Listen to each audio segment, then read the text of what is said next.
But first, this hour, Democratic lawmakers in Sacramento continue to rail against a decision that is now expected from the U.S. Supreme Court that would lift federal abortion protections. And today, Democratic leaders of the legislature sounded the alarm on how the High Court's pending decision on abortion could impact people of color. 17's Ashley Zavala reports.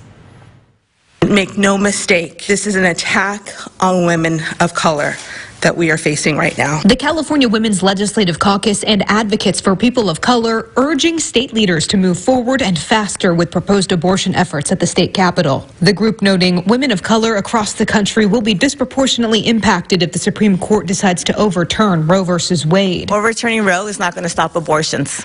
It's going to lead to more alleyway abortions. It's going to lead to more complications, and it's going to lead to more deaths.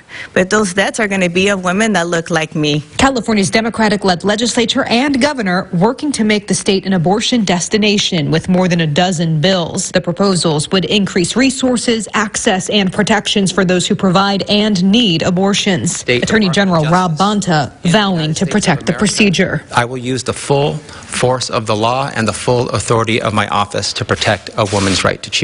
Some Republican state lawmakers say California Democrats are politicizing the issue, noting that California already has some of the strongest abortion laws in the country. If this leaked Supreme Court opinion were in fact to become final, it would literally have no impact on California.